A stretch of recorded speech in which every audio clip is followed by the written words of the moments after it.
Who is your daddy? I am your father. You fathers will understand. My father taught me many things.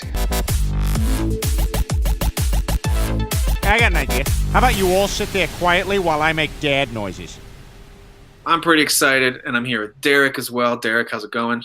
Hey, what's going on? How much time do we need to spend on your looks, or can we skip right over that this time?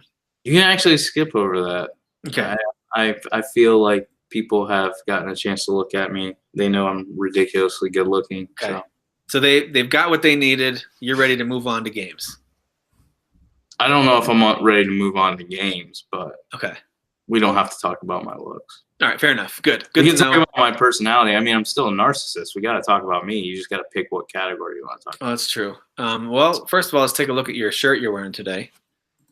It's the same thing. I actually got made fun of this weekend because the guys went to Fort Myers, and so we stayed at a hotel for a couple nights. So I saw this guy for 3 days straight, and he's like, Do you own anything that doesn't have Michigan on it? Because he had seen me in a Michigan jersey, Michigan sweater. He's like, your shoes have Michigan on it. I mean, do you wear anything else? I was like, no.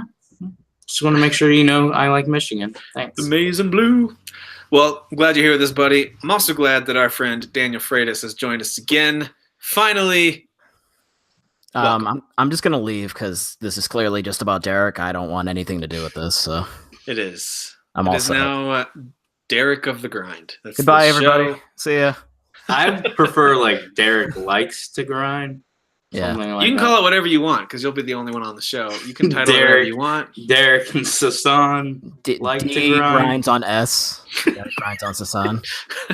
So Yeah, there's no way that could go horribly wrong. I No. suggest you do that immediately. DNS grinding. he's already there. Don't worry about it.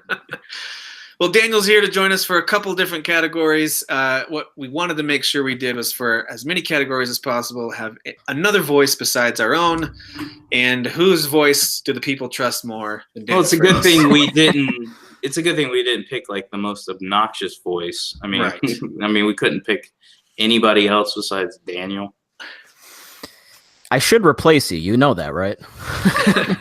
Well, maybe Be you do replaced. need to do a little more grinding so you can be a father. That's If I you do. know what That's I all mean. I do all day is grind. All No, I right. bet you Both of do. you. All right, children. All right, I children. didn't say on what, Tim. Really grinding my gears right now. Oh my goodness. I actually just pull up pictures of Sasan on my phone and just grind up against my phone. That's what I. So, suck it, Derek. And at this point, don't get your jealous. wife doesn't He's even my ask boyfriend. you. She doesn't even ask you what you're doing. No. She's like, Well, Sasan she's in- again? You're like, yeah. Yeah, she's in bed, so she doesn't know. I was gonna say she's probably like, you know what? Gets me Yeah. off the hook. Yeah. I go to bed, you do your weird gay stuff. It's fine. It's okay. Yeah, She's how many wives progressive. haven't said that? Am I right? Right? They're She's all pro- like, she's "Thank you, progressive. Sasan. Thank you so much. Yeah. Thank you, Sasan." God All right, well, bless. believe it or not, we are here to talk about the best of 2018. One of those things being, I think it's fair to say, my favorite new development in 2018 has been the Derek and Sasan relationship. Derek has gone Yes. through a lot this year with his family and his personal life, which has led him to not play as many games as usual. But this has also led him to a deeper, more tangible and real connection with Sasan. Yeah, I'm And, not playing video games, but I'm still playing games with the heart, baby. Oh, without a doubt. Without a Yep. doubt. Yep. That's been the best development of the year, I think, probably, Yeah. by far. It's still going, really, because, I mean, Sasan's just constantly putting him down, telling him to... I can't actually say because then you'd have to censor it, so he just says a lot of bad things. Yeah, don't give me extra work to do here, all right? I'll try not to. I'll do my best. Yeah. Well, the first I category... laugh out loud the entire time. Well, the first category we were going to cover is one that, as I thought about it, and I just mentioned this to Derek a few minutes ago, I'm actually not sure I've got any that I've played this year, so this might be kind of a moot category, but it's supposed to be favorite DLC and expansion of the year, but I'm not really sure that I played any that actually released this year. I played through things like the Left Behind DLC from Last of Us. I played through the Frozen Wilds from Horizon, but those came out in previous years. And so I don't know that I've got one that I can speak of this time. Hey, Tim, can I surprise you with something? Yeah. Neither can I. Wow. So Thank when you God told- we brought you on the show. Hey, I could talk about story. That's my favorite thing. That's true.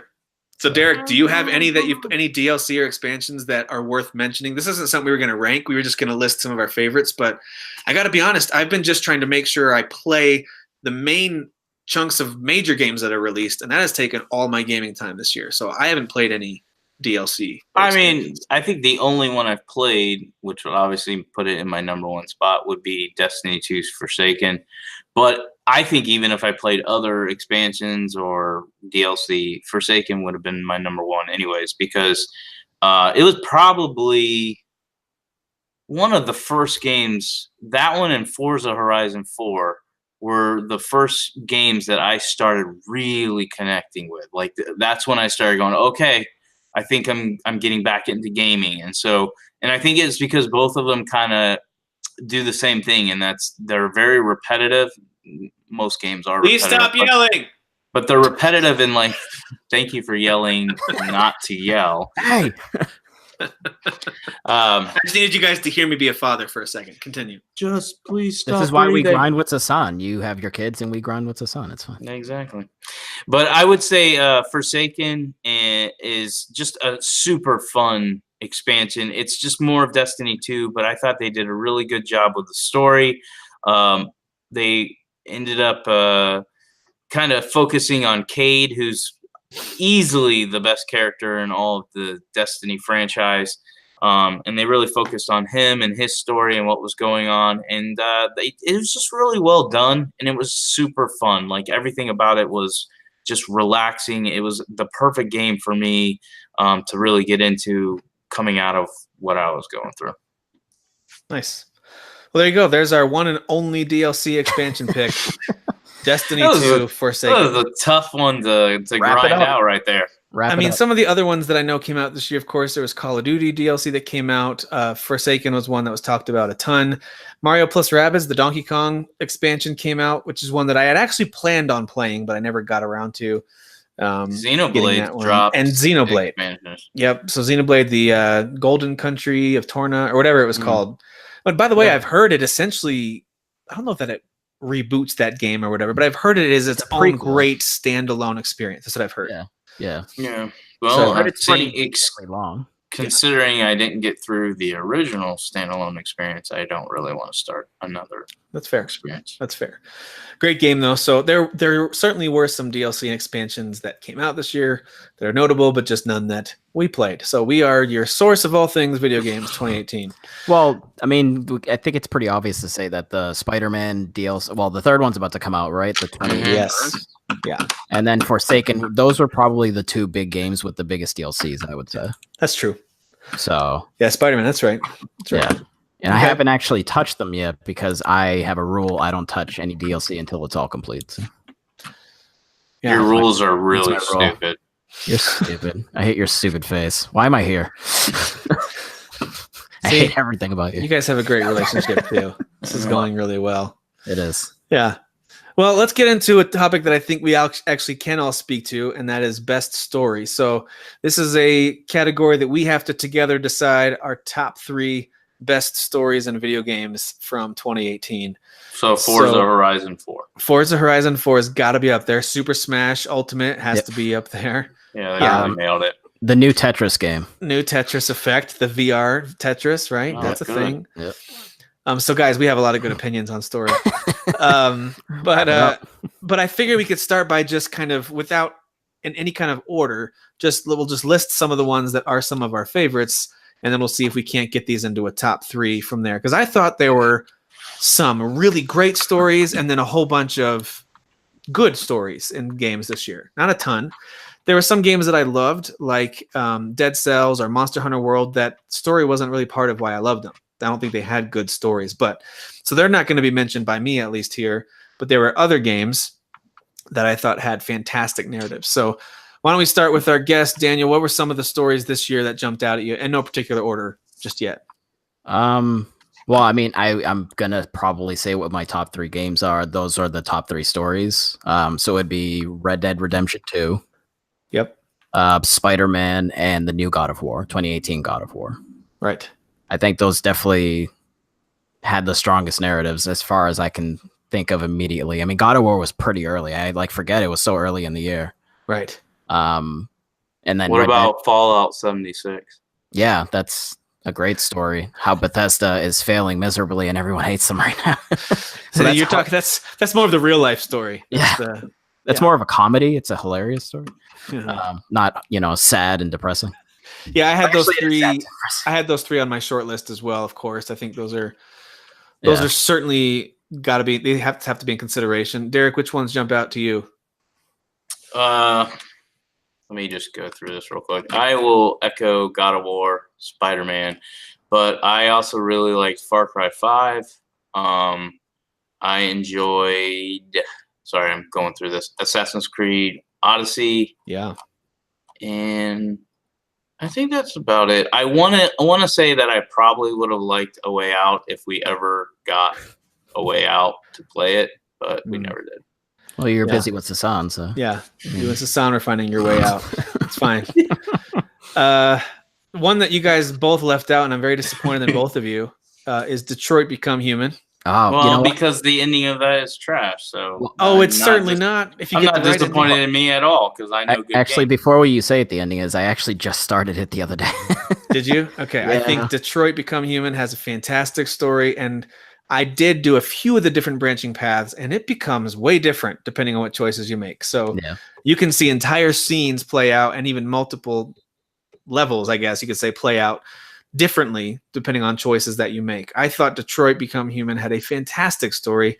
Yeah, at times it was a little bit iRobot-esque, but not in a bad way. I thought it was really good. I liked that story a lot. I think it's their best work so far. I think so too. And I I know think a lot. objectively it's their best work. I just No. think Heavy Rain was more fun See, a lot of to people play, and I hated- like the mystery. A lot of people hated Beyond Two Souls, but like I went back and Hated started Beyond Heavy Two Rain Souls. again, and like it is still good, but like obviously the surprise I already know what it is, so it's not as impactful. But I Yes. think Beyond Two Souls was actually very good. Like a lot of people don't give it the credit it deserves, I think. Well, I think the only reason why, not to get too sidetracked, but I like Heavy Rain more than anything else they've done is because of the mystery. But now that I know the mystery, if I went back and played it, I'd be like, in fact, I did try to go back and play it when it was re-released on the PS4 when I pre-ordered Beyond Good and Evil. No, I bought it before that, or not Beyond Good and Evil, but Beyond Two whatever, Souls. Beyond whatever. But Podcast Beyond. Right. yeah, whatever. Beyond. But when I started playing it, I was like, yeah, I'm not going to play this again because I already know who did it. And Right, exactly. it's not a fun game to play. So it was really just that first experience that was cool. But that being said, Detroit Become Human is a better overall experience. It's just better in every way. Like it even plays better, all of that. But for me, and I'm not going to spoil it, Daniel, because you're just starting, it's not the ending of the game, it's the direction that the game goes in that I don't like, that everybody else is okay with, because to me it's 100%. I'm not saying they have to do everything different, but it's so cliche for that story. It's like so surprising that it went in that direction. It's not. It's stupid. And so for me, I just didn't like the direction it went. That's a fair criticism because it goes from being really nuanced and surprisingly deep into more of a little bit more cliched sci-fi towards the end. But I like still really when they look, the game is a personalized stories. It's like 4 or 5 different characters, whatever, that are very personal stories they go into, and then obviously they bring them together for one major thing, which I'm not against. But whenever you leave the personalized stories to tell this big, massive story about some political bullcrap, you lose me. I don't care about it, especially since, like I said, it's also cliche at the same time. So that's why Detroit is a good game to me, but it's not going to win. It's not going to be in my top 5 or whatever stories. Like I've listed the ones I like. It's a beautiful game though. It's insane. Oh, it's gorgeous. Like that blonde in the menus. Yeah. Like that's You just insane. hit on her the whole time. You don't even. Yeah. You don't even. Dude, it's crazy when she's looking. looking at you, kind of talking to you, waiting for you to do something. Yeah. And of course, every time you fire up the game, things adjust, and that too, by the way, like she doesn't stay the same throughout. Right. So it's interesting. But especially her character model is like insanely detailed. Yeah. Crazy detail. Yeah, I think the character models for this game are probably better than any other game this year, and then includes stuff like Red Dead, which I thought was incredibly impressive visually. For me, Detroit was one of the best stories of the year. For my personal list, it's probably at the top, if I'm being honest. I thought that the personal stories, especially of the character Kara at the beginning and the situation that she's in, you start to uncover what's going on with that family. And then, of course, you have the character of Connor, who's part of the police force. So he has a much different battle that he's struggling with internally. And then Marcus, who's I mean, they're all heroes in their own right, but he's more of the straightforward hero, at least for a majority of that game. And so I thought it was fantastic. I thought it was really wonderfully told. I was moved. I couldn't wait to find out what happened next. I felt like I was participating in a high quality TV series, like a mini series on HBO or something. I thought it was so, so good. So it's my personal favorite story, but the other ones you guys have listed, like I love Far Cry 5. If it weren't such an open world, go do whatever you want. If you just focus on the story itself, I think it's good, not amazing, but I love the conclusion of that game. Yeah, the ending is the best part. Oh, it's fantastic. And I love the way it's going to lead into New Dawn Yeah, in February. So it was hilarious. love that. I thought Octopath Traveler had some really cool little moments in their stories, but it didn't have nearly strong enough of a through line. Didn't have any through line, actually.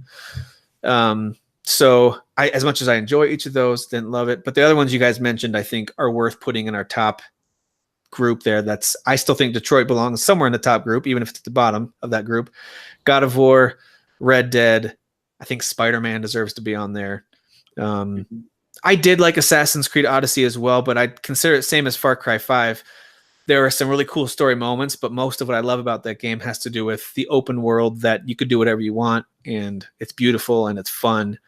So I don't know. To me, it's God of War, Red Dead, Spider-Man, and Detroit. Those are the ones that I'd kind of consider in that top 4 group.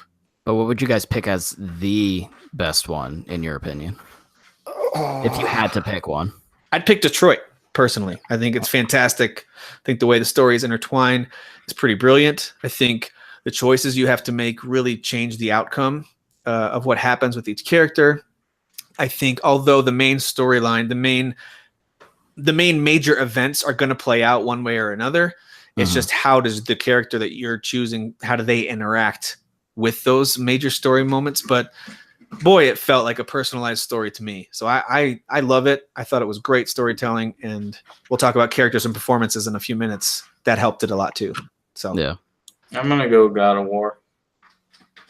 Which just isn't that crazy that God of War, this game that was notorious for this overly angry, horribly developed lead character. I shouldn't say horribly developed, but at least shallowly developed lead character, right? Just yelling at the gods. All the time. But he was what he needed to be. He was just this awesome, angry, badass. He was who killed David. everything, He was David Jaffe's personality. basically. And it was If you're a David Jaffe fan like I was, like God of War fit what I expect from Jaffe, and I loved God of War, even from like a story standpoint. Like I liked Kratos as a character. I liked the gameplay. I liked they actually have pretty cool stories in those games, like with Some everything of them did. going on. Yeah. I just felt like this one was a step way above anything that they've ever done, especially going through it a second time and paying attention to it a little bit more than I did when I originally played it. I've enjoyed, I've enjoyed everything about it. There's no, if I remember correctly, I think towards the end there's a little bit of a twist. There's Nothing foreshadowing. major. There's a lot of foreshadowing. Yeah.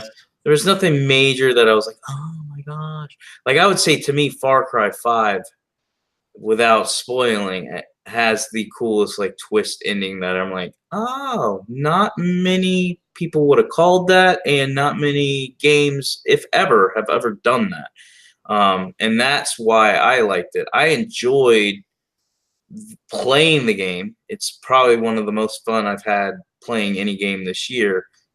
But the story only really matters to me. They do a good job developing the villains and the characters, but story only really matters when it plays out the end and you're like, holy crap, okay, that's cool. Yep.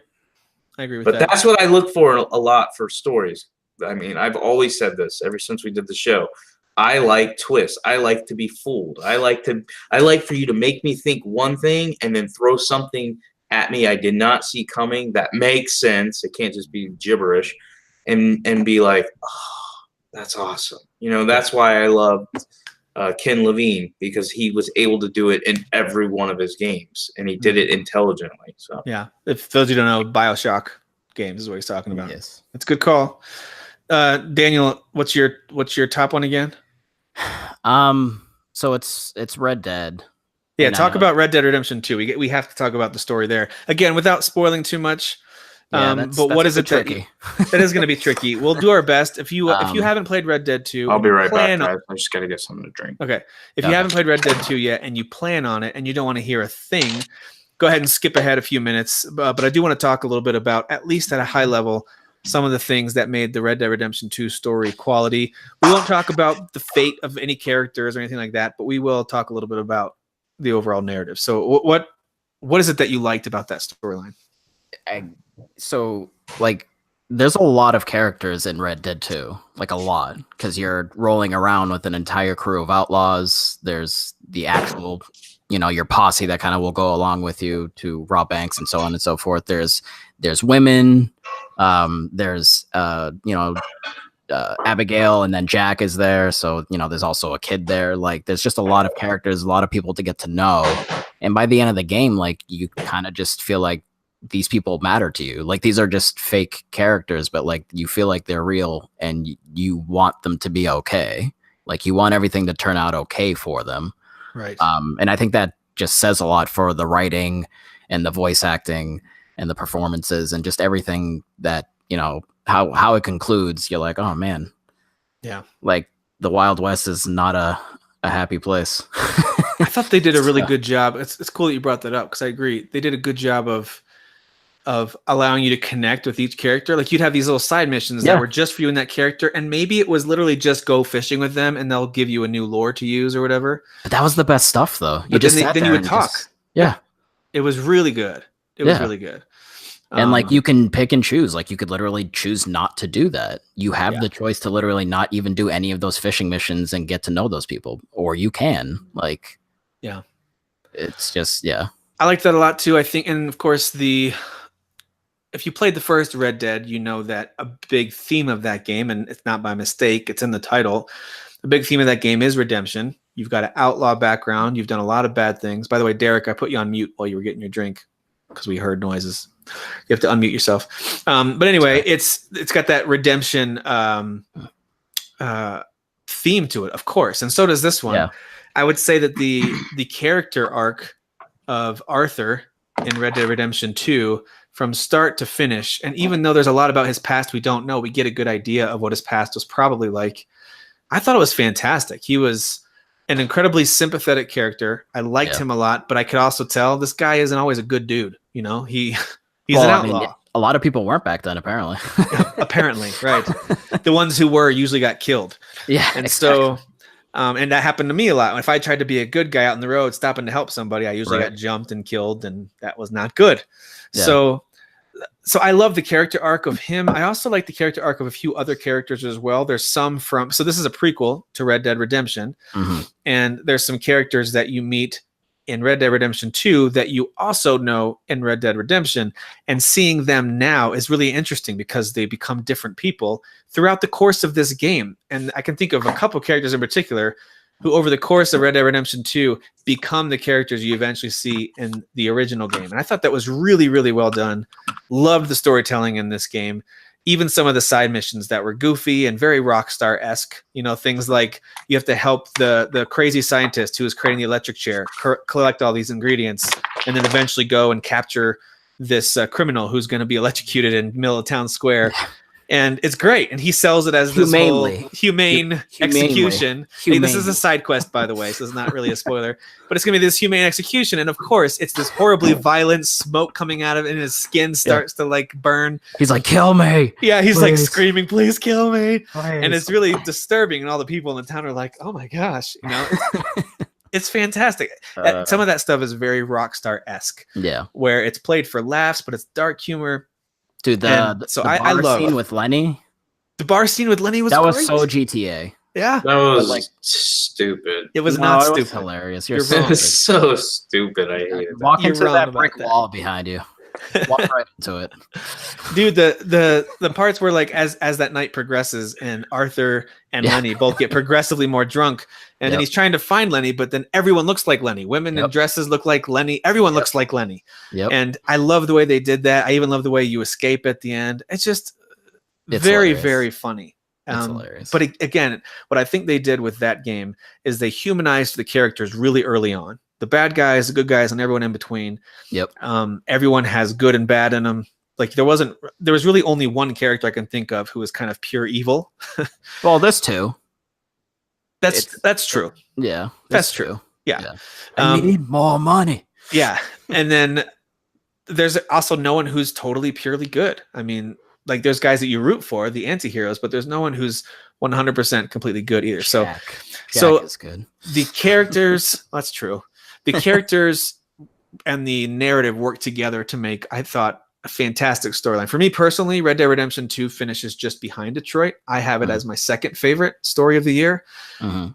You guys already talked about God of War a bit. That's my third favorite, and it's not. Those three are all really close. Like at a different time. Like if I replayed God of War, or if I maybe reviewed some of the story points of Red Dead 2, I might put those above Detroit on any given day. I don't know. I think they're all very close, but for me, it's Detroit, God of War. I love Red Dead Redemption 2. I just love Arthur's storyline so much, and I love westerns. And the gameplay, by the way, grew on me. It took a little while. Admittedly, I didn't love it at first, but it took a little while.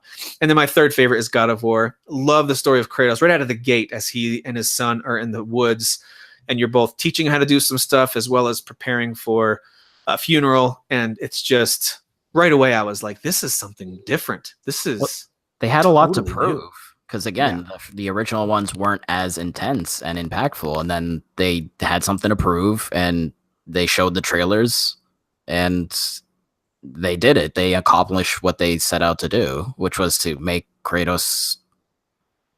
you care about Kratos. Like people didn't care about Kratos before. Seems impossible, right? I mean, Right. I mean, I wouldn't say I cared about Kratos, and I'm not saying Daniel was cared. wrong. I didn't care about Kratos. I just think they made you care about Kratos' son and that relationship. But I don't think like Kratos didn't to me change that much. No, he's not yelling or whatever, but he's still like an asshole. I don't know, man. I ended up very caring different. about. I ended up caring about that character a lot. Like He's very different. yeah. Like I ended up caring he's about him. older and jaded, but he's still like not nice, and he's still Well, sure. not like I guess what I'm trying to say, he's not like He's not throwing on a suit and going to a he's your 9 to 5 job. typical like gaming main protagonist, like Geralt. Like you wouldn't say Geralt's a great character. Like he is good in the games because that's what most protagonists are, but he's not like a great character. He's very bland, like, and that's how Kratos. you're right. Kratos doesn't have much to say. He's not a lively character, but I No. still cared about him a lot. I felt like he was so sad throughout this game. Because Tim, you Empathize. care about people like me. Kratos is like me, and you care about You me. wish you were like Kratos. Yeah. Boy, So boy, you have no idea, boy. Kratos spends most of that game being heartbroken, because he has to mourn the loss of someone close to him right out of the gate. He's And seen then some stuff. And he's been through some stuff, and he also is still dealing with the past of the previous games. I'm glad that they looped in the main story points of the previous games too, by the way. The fact that he's the one who had to defeat all these Greek gods and eventually his own father, and that stuck with him. And that becomes a major story point too, as that haunts him and as the ghosts of his past literally show up at different times. And I thought that was really, really great. I actually felt for him because I thought he was so sad. And throughout the game, it's almost like there's this kid with him right beside him the entire game, reminding him that he's got something to live for and something to feel good about and feel positive about, but he just couldn't do it because he was just too sad. There was too much that had beaten him down. So I loved that vibe. I thought it was surprising. It almost felt like, again, it felt like a really deep movie where they're giving us insights into this character. So I thought it was really great. Definitely deserving of top 3 for sure. Also, Well, Geralt, I'm gonna put God of War at 1. Red Dead is at a disadvantage for me just because I didn't find the game fun to play, so I am not invested in the story at all. But I also truly believe at some point there's going to be a day where I wake up and I go, you know what? I think I really want to play Red Dead. And I'm going to play it, and it's going to probably be 2019. And I'm going to be like, this game is amazing. So I don't want to knock it or say, well, it can't be top 3, it can't be top 5, or even in Game of the Year discussions just because I didn't get into it. I do truly believe it's going to be like a Metal Gear Solid. What was it? Was it 5? Why am I forgetting the name? Yeah. Well, the point I'm trying to make is when Metal Gear Solid 5 came out, I didn't play it the year it came out, even though I bought it day one. Just I couldn't get into it. But the next year I played it, and it's one of my favorite games this generation. Yeah, that's a good point. That's the point I'm trying to make. I'm not saying Red Dead's going to be the game of this generation for me. What I'm saying is I'm not in the mood to play it. Every time I get like started up, I'm like, dude, could this game go any slower and be any more annoying? Maybe you should just consider doing the mission, like the main missions. Yeah. Some people are doing that, and I think that's okay, to be honest. Maybe, boy, you should shut the hell up. Well, Derek, don't forget that Red Dead 2 actually offers a surprising amount of RPG mechanics in it, with all the guns that you can get, the way you can upgrade them, the horses that you can upgrade. I mean, it's not incredibly in-depth. You can't add tons of stuff to your guns, but you can certainly upgrade them, and you have to upkeep them and stuff like that. You can upgrade your gear, and I know you like that kind of thing. So there are some elements to upgrading that's a little RPG-esque, including your own stats. Like the more you run or swim, the more stamina you build up over time, and the more that you do some of the challenges, you'll get more health over time. So there's all these challenges you can complete. I think it's a combination of I hadn't finished Assassin's Creed Odyssey. I'm the type that I get overwhelmed if I look at a list and I'm like, oh my gosh, I should have beat this, I should have beat this, I should have beat this. And at the time, there was another 2 games that I beat, Rise of the Tomb Raider and Spider-Man. So at that time, I had 4 games that I was staring at that I'm like, I shouldn't have Red Dead Redemption 2 beat, but I should already have these 3 beaten, and then I should be able to focus on Red Dead, and I hadn't done that. So there's no time in the world. There's 4 open world games. They're huge. They're massive. Yeah. So my point is I got through 3 of them. Yeah. And I got through 2, and I'm at the end of the 3rd one. I mean, if you had asked me after I played each of these, which one is the one that Derek's probably going to skip for now, at least, I would have picked Red Dead. Yeah. The pacing of it, of it is much slower. Yep. And there is a ton of dialogue and all that kind of stuff. And I know that's not always your favorite. I had to finish something like Assassin's Creed Odyssey. We talked about this on previous shows, Derek, where I had to wrap that game up and really truly turn the page to Red Dead before I could appreciate what it was trying to do. I guess that's what I'm trying to say. I'm trying not to knock the game and say, well, because it didn't click with me, it's trash. I think it's going to click with me, just not now. So yeah, I think you guys can put it as high as you want story-wise in our ranking. I'm not going to fight it. I'm just saying, for me, the beginning, I think I played 5 hours. The beginning didn't hook me. I didn't care for it story-wise.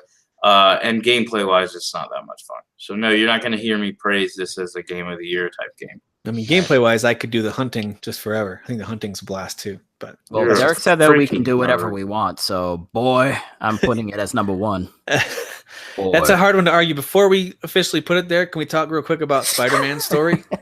Yes. Well, especially since I love Spider-Man. I'm obviously the biggest fan in the group and amongst the 3 of us. Screw you, Susan.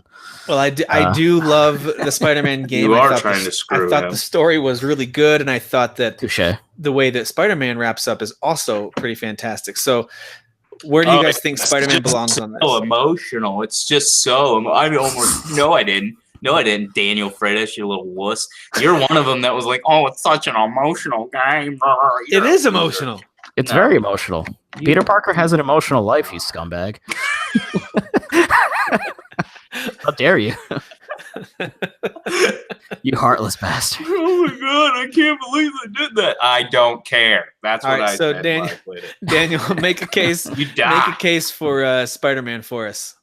I mean, it's kind of difficult too, because the main things I want to point out are super spoilery. But okay. I mean, Peter Parker as a character, his life is awful.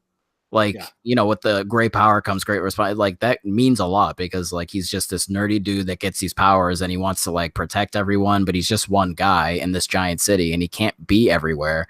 And he has to protect the ones that he loves, but, like, sometimes they get in harm's way and bad things happen. Like, it's just, you know, and a lot of that happens in the game. Obviously, I'm not going to say specifics, but Look, the superhero stories aren't the greatest. This one is still well done. I've talked about it before when I finished the game with Tim. My biggest gripe with this game is, let me first of all say this game's going to be very high on my game of the year list, so do not take this as a negative. But I'm going to pick it apart for story because my biggest issue is the tacked on boss fights that are like, let's just throw in this guy because people know him. But it plays against the Sinister story. Six, dude. Shut it. It was just stupid that they would throw them in there. It The felt boss fights were tacked fun on. though. You got to admit they're They pretty were. fun. No, they were like Okay. from a gameplay standpoint, they're fun. But we're talking story. And that's what I'm Did you feel focusing. like it diminished the impact of them as villains? Yes, that's what I'm trying to say. Like you've got these two villains. One that you've known about. They showed you in the beginning. This is the villain, and then one that they were like, "Hello, we're hinting." And if you know anything about Spider-Man, this guy's gonna turn on you, right? So you've got these two that you're focused on, and then at the end they're like, "Oh, by the way, all these guys they were working with him the whole time." Blah blah. And it's just like, no, that's stupid. But So I'm just saying.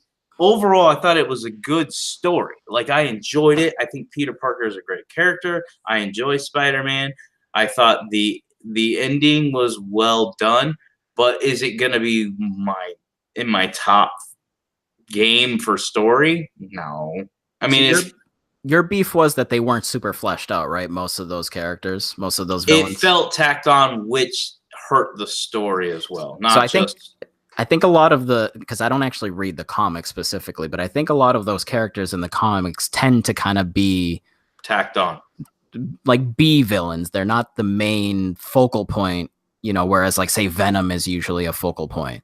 So I think that's kind of why it felt that way to you, because usually that's how they're looked at and perceived in the comics or in any other media that, you know, Spider-Man has ever been a And part of. I get that they would struggle to be like, hey, let's show I'm not gonna spoil it, but let's show all these guys working together so you see them so they can build like these characters up. I understand they can't do that.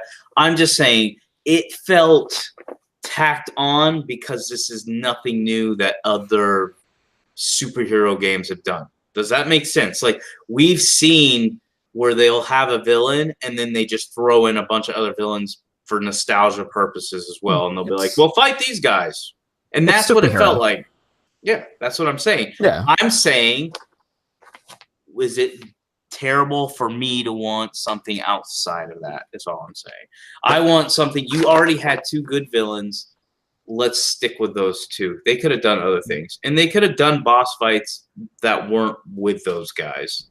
But again, I'm nitpicking. It's still a good story. It's just not better than God of War. I'm sure if I played Red Dead, it's probably not better than Red Dead. I still like Far Cry 5 better because, again, you had 3 main villains in Far Cry 5, and you knew who they were. I They think it was weren't 4 tacked siblings, on. right? 4, yeah. Yeah. There's 4, yeah. Including the main guy, yeah. Yeah, you knew who they were. They weren't tacked on. They were in the game the entire time. They were talking to you. They were playing mind games.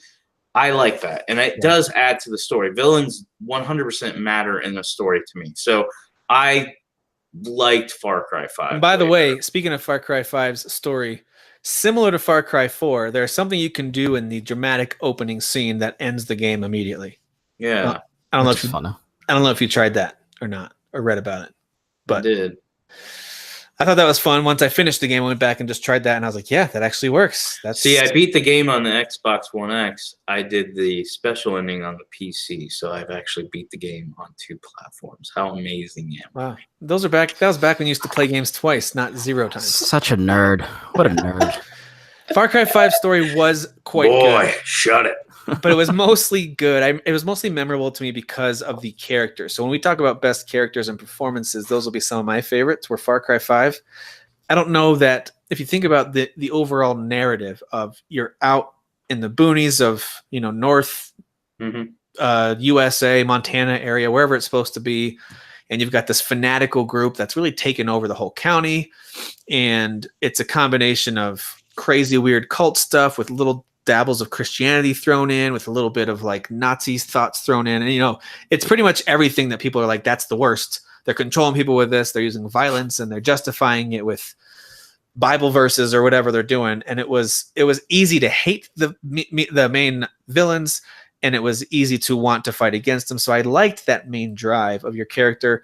What made it just an okay story for me was that the story moments in an open world game like that are so spread apart.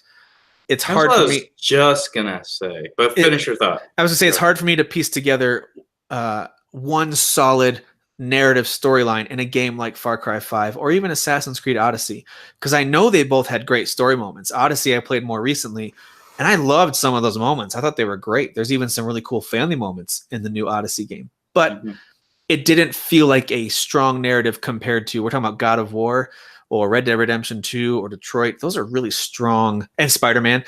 Even though Spider-Man's an open world game, I thought it had a strong through line story, especially, some of those moments in Spider-Man as it gets ready to turn into, I guess you would call that the third act. There's a major moment that happens where now all of a sudden you've got several villains you have to contend with. That was a really cool, like intense moment that I thought was fantastic. It was just as good as you've seen in a lot of Spider-Man movies in terms of the craziness of it. So I would say Far Cry 5, quite good. It wouldn't quite make my top 3. I would still, and I'm okay, by the way, with Detroit not quite making the list since Daniel hasn't played it and Derek thought it was just okay. I think God of War and Red Dead 2. What are we doing, top 3? I think we'll do top 3, yeah. Or we could do top 5, Do you rate God of War above Red Dead? No. Personally, I do not. So then Red Dead needs to be number 1 because you both have it well, no, you have Detroit. Oh, yeah. So why don't we do Red Dead at 1? Yeah. God of War would at be 2, and then Detroit would be 3. Yep. And if we had to do 4 and 5, which I'm curious now to hear, let's talk about Spider-Man versus Far Cry 5. Daniel, did you play Far Cry 5? Yeah, I did. I was actually going to say my gripes with Far Cry was I'm getting kind of tired of Far Cry's whole like, hey, look, I'm a villain and I'm just staring at you in the face and I'm like doing this exposition. Like, they've done this for 3 games now. Like, think of something different to do, guys. Like, what are you doing? Like, this is getting kind of old now. Their villains have become their protagonists. Like their and that's villains fine. I'm not knocking what you're saying. I agree. Yeah. But they've become like they literally put their villains on the box. Right. Like they're selling you the game off their villains now. And I just think they most can games do, sell it off your protagonist. They can do a mixture of things. Like, do that, but then like, I don't know, kind of I don't know what else they could do, but like the whole just you sitting there and they're like looking at you in the face and they're like doing this whole giant exposition and talking all this stuff. Like, they've done that for multiple games now. Like, try to kind of shake it up a little bit. And also in 5 specifically, you'd just be running around and all of a sudden you get a freaking dart in the neck and everything would go black. And then they'd force you into this cutscene. And like, don't force me into the cutscene. Try to find a way to do it organically. See, I kind of liked that though. I liked whoa, where'd that come from? I suppose. I just didn't like that it just kind of forced. I think that there should have been a more organic way that they could have approached that. Not that it was like the worst thing in the world. Far Cry 5 is the best they've done story, in my opinion. 4 was garbage. 3 was good, just only because like the choice at the end was pretty cool, and Vaz was awesome. Vaz was cool. But what I was gonna say is, bouncing off Tim's point, I think a lot of games nowadays are hurting when it comes to like story, because we've gotten to where almost every main game coming out is an open world. And I do think that hurts stories. I think Red Dead, I know you guys are saying Red Dead's great. So far, it's not great to me, and I think it's because it didn't hook me, but I also think it's the world's so big, so realistic. There's so much stuff to do. You're not going from a cutscene or a story moment to another story moment. You're going from 500 hours of doing nothingness.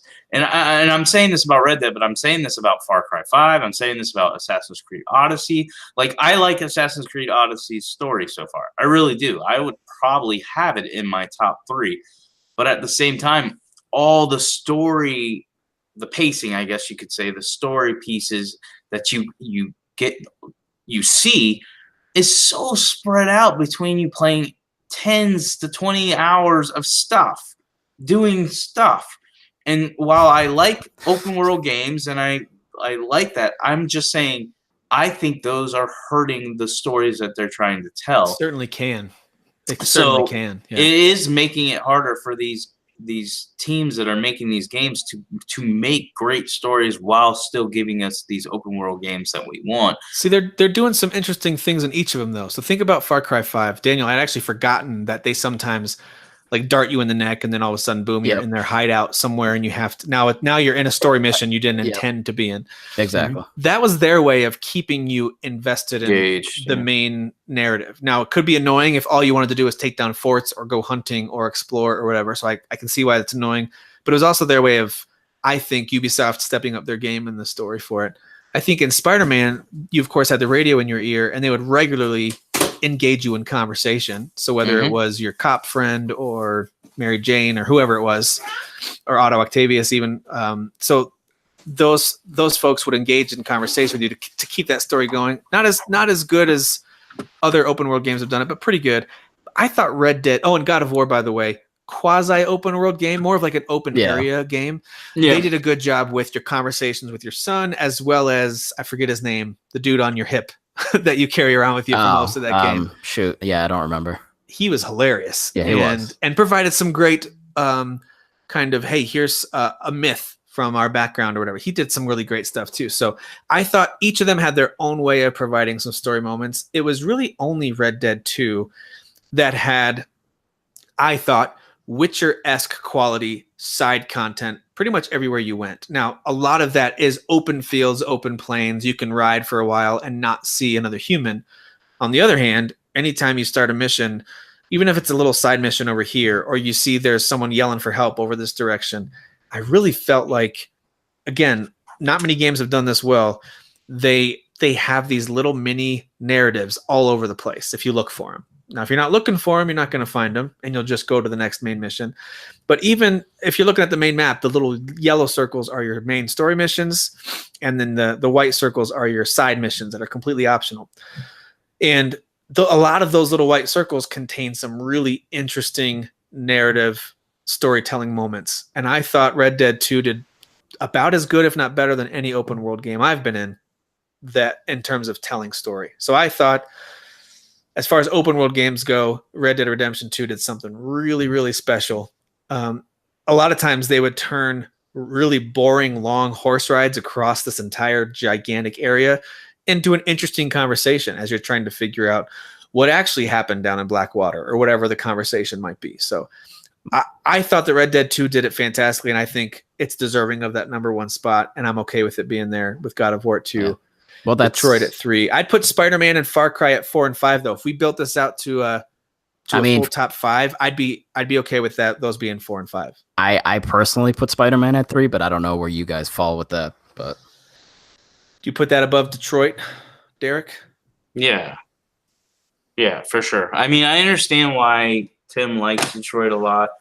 I mean, I've only played an hour or two, and it's definitely amazing. To me, Detroit is the same as all these other games that we're talking about, and I think it has great characters and great character development, but I think all the other games have that too. I don't think the overall story and the direction that Detroit goes in is good, and I think you could say that about the other games as well. So I definitely enjoyed Spider-Man's story more than Detroit. I'm okay with putting it above there since it's high on Daniel's list and Derek likes it better than Detroit. So we can do that. We can do Red Dead at 1, God of War at 2, Spider-Man at 3. Yeah. And then we're down to Detroit at 4, Far Cry 5. Since I like both of those, I give Detroit the edge personally because it's my personal favorite story of the year. And Daniel didn't seem to love the Far Cry 5 story. Well, Daniel has bad taste in things. We already established that. I'm gonna punch you so hard. I don't even know why this masshole. I am gonna punch you with all my strength. I'm gonna do it. I'm gonna hit you so hard. Boy. Yeah. Far Cry 5 is not a bad game. There's just definitely some things that I think when they go to make 6 that they should improve upon. Are you looking forward to New Dawn at all? By the way, coming out in February. Yes. I like post-apocalyptic games, and it definitely looks like it'll be better. Sadly, better than Fallout 76. So, did you get a Rage 2 vibe from it a little bit? Maybe a little less crazy. Yeah. less like kind of mutiny mutants kind of. Yes, because less Borderlands. Yeah, but still there, right? Yeah. Because Rage 2 has a little bit of a Borderlands-esque vibe to it. Exactly. With the crazy. Yeah, I mean, I don't know if I'm going to get it, but I like the trailer. I didn't hate it. Yeah. So, and it's a different thing that they're doing with the Far Cry series. They haven't done anything like that yet. So, and it's only $40. So yeah, so that's not bad. It feels more like they're advertising it like an expansion. Yeah. As far as Fallout-esque games, I'm excited for that one that they showed during the Game Awards. I forget. It's escaping me now. Fallout-esque games? Yeah, it's Obsidian's making it. Oh, yeah. I know. Outer Worlds? Outer Worlds. Yeah, that looks amazing. Yeah, that one does. It looks like it's going to be funny, too. Looks like it'll be kind of clever. Good one, Derek. Good joke. Thanks. All right, so we're going to... Thanks. We're going to... Thanks, Dad. We're going to call it our top 5 here. At number 1 is Red Dead 2. Number 2 is God of War. Number 3, we put Spider-Man. And the more we talked about it, the more I realized I really liked that Spider-Man story a lot. Probably better than... I haven't seen Into the Spider-Verse yet. I'm going to see it this weekend with my kids. But compared to every other Spider-Man movie I've seen, I probably liked this storyline just as much, if not more, than all the Spider-Man movies that have come out. I think it developed the characters better than any movie. It did. I actually really liked the relationship between him and Mary Jane this time a lot more than the movies have done, and between him and Aunt May, I thought was great. Even just literal hours wise, like you have more time. You're spending more time with So and then some. There's a few kind of stealth missions that you run as Mary Jane, which are a little. They kind of reminded me a bit of Uncharted. Some of those side missions that you do, but people anyway. hated those. But I mean, they weren't the worst thing. But I didn't hate them. I'm glad they didn't make me stay in that character for too long. And the train station, that was the best one, I think. Mm-hmm. Yes, that was really cool. The way you worked together, that was great. Yes, yeah, I like that a lot. And then, of course, at number 4, we've got Detroit, and at number 5, Far Cry 5, which is to me a little bit of a surprise inclusion, but I'm glad we included it because I did think Far Cry 5 is one of those easy to forget because it was so early in the year games. That truly is very, very high quality. I just feel like the Far Cry franchise is kind of like seen like an Assassin's Creed, where it's like, oh, I like it. It's just another one. It's not going to be in my top 10. It's not going to get any awards. Blah blah blah. Like that's how a lot of people look at these franchises. But yeah, this one was. I have to say, Far Cry 5 is way better than any Far Cry game. Yeah. So I just think they did a really good job with it. Yes, it has the same gameplay as 4 and 3, and they just changed a few things, but it's a good game. Play it. Well, and if we're talking about story here too, it's a little surprising to most folks, and to me included, that would be a heavy consideration, and I think it's deserving. I did think it was, and that ending really elevates it to me. The way they end that game. I love the ending. The ending is the best part for sure. Yeah. Absolutely. I think for me, just to real quick chime in, the reason why I think I connected with Far Cry 5 story probably more than all the other Far Cries is the one that felt like it could be the most real. Like we in 10 years could experience something. Oh yeah, well maybe in a year or two actually. Hopefully it'll be led by my boy Donald Trump. Yeah, baby. It's gonna be led by you, Derek. You are Derek Seed. You're gonna change when it to you were Derek talking Seed. about how it was basically a Christian Nazi, I was like, he's talking about me. Yeah, this is great. Yeah, this sounds fantastic. This sounds amazing. What am I doing? Walking around with my shirt off all the time, bossing people around. This sounds great. Get some tattoos on there that say like. But Daniel is right. Joseph Derek. C. Daniel's right. Joseph C. does too much of like really close to the camera, staring at you. Yeah, with his big aviator glasses. He does a lot of that. Let's get out of my face, dude. He's just a hippie, druggy hippie, dude. He has Yeah. bad breath. He hasn't brushed his teeth in like months. All But right. let's shift into characters real quick. Each of those 4 characters had really cool, unique personalities. The sister was kind of this. She had this hallucination ability with these drugs or whatever. What was that? The bliss. I was attracted Bliss, to yeah. her. I was attracted to her. I Just believe wanna you let were. know. I Well, that's believe why that. Derek likes it so much. Then there was the oldest brother who was like the military guy with the scarred up face, and he was, really tough, but he was a true believer in what Joseph was doing. And then there was John, who was kind of like the what would you call? He was the guy who liked torturing people. I forget what the word used for that, but he was really big into sadomasochism or whatever you call that. So he was really big. He was a sadist. So he was really into torturing people, but he thought he was helping them, right? The pain you're feeling is the They sin all thought leaving. they were or helping. whatever. They were all insane. Well, that's kind of what made it intriguing was that Yeah. I believed that they were true believers in what they were Right. doing. So, and I even as you defeat them, not a big spoiler alert, of course you're going to have to defeat these villains. As you defeat each one of them in whatever order you want, they continue to believe all the way up to the end, which was fascinating. Absolutely. And then, of course, the final moments there with Joseph Seed were fantastic. Love the way that ends. But now we're talking about characters and performances. I thought the characters and the performances in Far Cry 5 were quite good. Worth mentioning for sure. I kind of glossed over Assassin's Creed Odyssey in the story category, not because I thought it was bad. I just thought there were other stories that were much better. I really enjoyed the narrative and the characters from AC Odyssey. I thought they had great characters too. You could make fun of Alexios's voice acting because he's very, Terrible. very Greek. Terrible. But Alexios, he's very. Yeah. Oh, I can help you with that. I'm Alexios. That's how all Greek people speak. I mean, come on, guys. Can we just give this award to Hellblade again? Let's just give it to Hellblade. No, absolutely not. We don't even need to debate. It'll make Jesse White happy. It did release this year on the Xbox, so. No, Hellblade's trash, Jesse White. I hope you listen to this show. It's trash. Her performance was so Stupid good. game. She's winning again this year. That's how good her performance was. I just wanted to bring it up so I could call that game trash. It's such a dumb game. And we talked a little bit about Spider-Man as well. I thought all those performances were really good. They were. But I want to talk a little bit about the performances in Dead Cells. I mean, Dead Cells is Dead just Cells. great. You took the words right out of my mouth. Dead I Cells. This is now an indie podcast. Welcome. It absolutely is. I want to bring up Red Dead Redemption 2, which we've talked about a lot, but the performances, and of course at the Game Awards last week, Roger Clark, I think his name is, won for his performance as Arthur. He was great. I mean, he was pumped. he was so good as Arthur Morgan. I thought he was great. A lot of the other characters in there are great too. Of course, the character of Dutch. And of course, this is not a spoiler. It's in all the trailers. There's a young John Marston. He did a pretty good job, but I really thought it was Arthur Morgan who stole the show. Again, because his character changes over time and different things happen in the story and to him that really change things as that story progresses. So I thought the characters and performances in Red Dead probably are the best. I mean, even just the strangers, just the people you meet randomly, as you're on your horse galloping across the world, like there wasn't a single bad performance, I don't think. Right. Even just random people on the side of the road. Like There was not a everything- Horizon Zero Dawn moment where you've got that one brother and sister. Remember that? That was bad. That was Yeah. very, very bad. My brother is in trouble.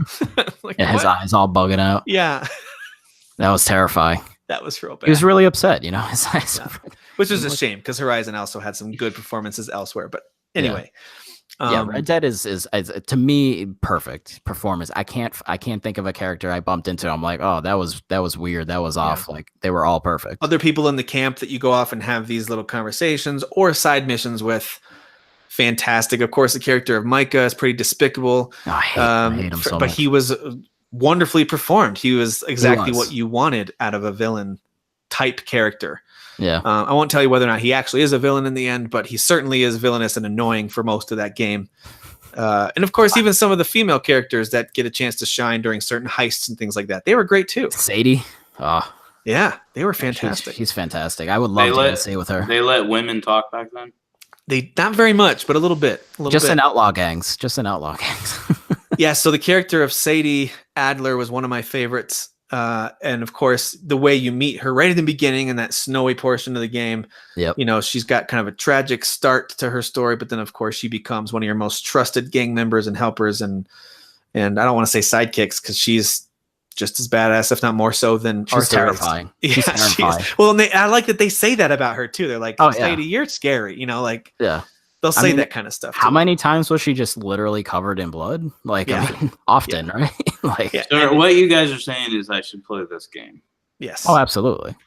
You definitely I'm telling you, dude, just plow through the story missions if you don't Oh, want I'll to. plow through it.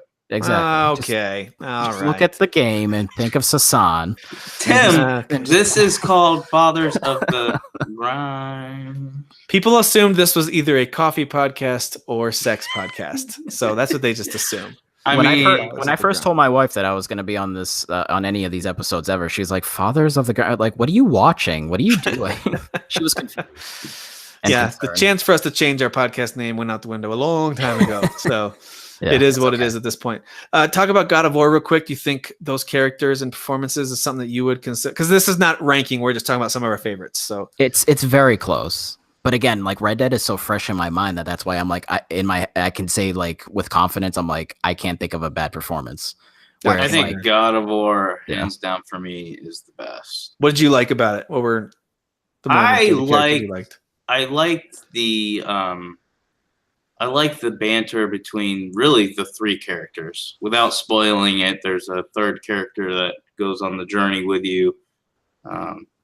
Absent Tim of already his brought him up. body. Huh? Tim brought him up already. I But did. basically, the three characters, and even the witch, she's really well done as well. But Yeah. Oh, the yeah. back and forth Yeah. between the father and the son, I think they did a really good job with that. I mean, the entire time I'm playing it, I'm obviously nicer than Kratos, but I do have some similarities to him when it comes to me and Eli. And Elijah definitely has some similarities to boy. I mean, every 5 seconds, I'm like, boy, stop talking. I mean, he just asked. Well, and can we question also acknowledge that after the question. kid actor did a great job? He did. He did. well. That's what I'm saying. Like, most kid actors in movies and video games are annoying as hell. Okay, so they're They're either not really well acted. annoying or they're clearly acted by a female doing a little kid voice. Yes. Yes, Or it's Stranger Things and like they're all good kid actors. which is Yeah, not that's very true. common, They have right? definitely Yeah. stepped up their game in that area. But for the most part, most kid actors are annoying. Right. Granted, Stranger Things are a little bit older. I'm talking like younger kids. Yeah. This one, this kid did a great job, and the character felt authentic. Like, Yes. he wasn't overly dramatic, but he was still dramatic like a kid. He has daddy issues. You saw it. But again, it wasn't overly dramatic. Huh. It And he just goes everything. through an arc of his own where there's a Yeah. point in time when you're like, is Kratos about to totally lose control of this? I guess Yeah. is their relationship about to be severed? You know what I He gets mean? cocky as hell at one point. Like super And for good reason. But I mean, it's really well done. I love the way they did that. But it's And well done because it's a kid. Whereas like Yes. there's situations where you have kid characters, but it's like an adult doing it, and you can Yes. definitely tell it's a little off. Yes. Here it's super authentic because it's literally a child. Well, and let's be honest, Christopher Judge as Kratos, he delivers, I think, a more meaningful performance as Kratos compared to the previous games. And I'm with Derek. I never hated the character of Kratos. I just never really cared that much about him. And I did like the revenge story that was there. It was certainly there and it made sense. But At the in, time, in this one, I thought he delivered a much more kind of quiet but meaningful performance. And I thought it was great. So when you had those big desperate moments, it really, I don't know. I thought he did a great job Yeah, in that he one. did. Yeah, and then obviously, I'm forgetting his name, but the little head dude who has all the knowledge. I don't know why I can't think of what his name is. But Well, we're forgetting the main I villain. know. though. Yes. He's well done too, but I recognize the voice of that guy. Like I've heard him act before. The from- Scottish guy. Yeah, so Yeah. I liked his voice, and so Yeah. I thought he did a really good job. I liked some of the little liners he would throw out every once in a while to take shots at Kratos because you know what was Kratos has cool, a terrible personality. Especially when the kid wasn't around, he would say stuff to Kratos like, "So about that interaction with your son just now," that kind of stuff, which was great. Yeah. But I thought that Shut up, head. the rides in the boat were some of my favorite, Yeah. where the kid might ask Kratos to tell a story, or maybe your sidekick buddy, your Scottish friend, maybe need to he look it would up. tell a story, right? yeah, And then of course there were times when Kratos would tell him to shut up or whatever. He'd I call him thought head, right? Didn't he Yeah. say "shut up, head"? Yeah, he would. And I remember when the kid would ask him to would ask Kratos to tell me a story, and Kratos would tell the most bland version of these epic myths, and the kid would be like, "Wow, you need to work on your storytelling." It was You know, like that kind dad of- jokes, but like Yeah. Kratos That's telling- actually Yeah. that's the part I was on in like my second playthrough where he tells the story and the kid's like wait like just sitting there awkwardly like that's it. I think That's it's the I think it's story? his version of the tortoise and the hare that's my favorite. Yeah, It's basically that's like what it was. the He's tortoise like, ran is slowly, slow the and hare got steady. the hare got cocky and lazy, and so the tortoise won. Was it It's Mimir? like- Was it Mimir? Mimir, yeah, that was the head. Yeah. I That think it was talking head, Mimir. yeah. Well, and so the villain in this game, and I'm blanking on his name too, but he comes knocking at your door right at the beginning of the game. Balder. And Balder, yeah. He was a fantastic villain. And the entire game, I'm expecting it to open up to a larger slate of villains. And I'm so glad, now that I've experienced the whole thing, that they really kept it focused on Kratos and his son. And then, of course, you have this interaction with the Witch of the Forest, who you're not really sure who she is for most of that game. Yep. And then Balder, who is this kind of snarky villain who is not scared of you at all. And you're not sure why until you really realize who he is and what it is that makes him an immortal. And he becomes, I mean, it's easy to hate him, but then of course you feel bad for him and you realize why he is the way he is. And that actor who plays him, I looked him up because I was like, who is this guy? This guy is great. Yeah. I thought that was maybe the best performance of the game was that guy. He's been in shows like Lost and in movies like New Dawn with Christian Bale when they're prisoners of war in Vietnam and stuff like that. He's a fantastic actor. Daniel something. He's Interesting. really, really good. So anyway, all those performances were great. I think God of War, of course, deserves recognition there too. And we can't leave out Detroit. Great performances there from the Yeah. folks in Detroit. Just to add to Balder though, like he's not menacing looking. He's kind of scrawny, and he just has Right. like a lot of tattoos. But like He looks like a back alley street fighter or something. yeah. But he's almost like Right. Nemesis from Resident Evil 3. He just keeps coming at you, and you can't beat him until later on things happen. But so Yep, on and your so forth. opening battle with him is surprisingly epic, and you can't believe that just happened. And then, of Yeah. course, there's several encounters throughout the rest of the game that are just like, dude, they maintained the epic encounters with whether it's him or other bosses Yeah, while making this feel very personal. So yeah. I love the way that they used their characters and performances in God of War for sure. And we already talked a bit about Far Cry 5. I thought those performances were good. Assassin's Creed Odyssey had some decent ones, especially from some of the side characters. But Definitely not a strength of the game. the main Alexios character wasn't great. I thought his sister's performance was better. That actress that they got to play her was better. But yeah, I think for me, the strong ones are certainly in God of War, Red Dead, and Detroit. Same with the story. And it's interesting that for me, my favorite stories also coincide with my favorite characters and performances. And I don't think that's a Because coincidence. to me, that's what most of video games are built off of. They don't really Yeah. have great stories. For the most part, it's more character development that their goal is to get you to care about these characters. And if they can get you to care about the characters, then that impacts the story in a positive or negative way. Yeah. I mean, they're obviously connected. I mean, the characters' development and what they go through, like you're watching what they're going through. That's part of the story. So Right. Yep. Yeah. Totally agree. Just shut up, Daniel. hey, can I punch you in the grundle super hard? The grundle. Gross. A nice uppercut, right? Right. in The grundle. grundle. I Oh, hate- man. I hate you so Shut much. up. You're not even white. Just shut up. I'm way more white than you are. You have no idea how white Derek was earlier when he had to turn his screen brightness down. He was very white. Okay, Very well, white. touche. Yeah. If you ain't white, you ain't right. That's right. That I can agree with. No, I'm just kidding. I don't know how many times my black friends have to tell me to be quiet because I'm too racist for them. No, you just got to tell them that's a reference to a show. It's okay. All right. Moving on to the next category. Who is your daddy? I am your father. You fathers will understand. My father taught me many things. I got an idea. How about you all sit there quietly while I make dad noises?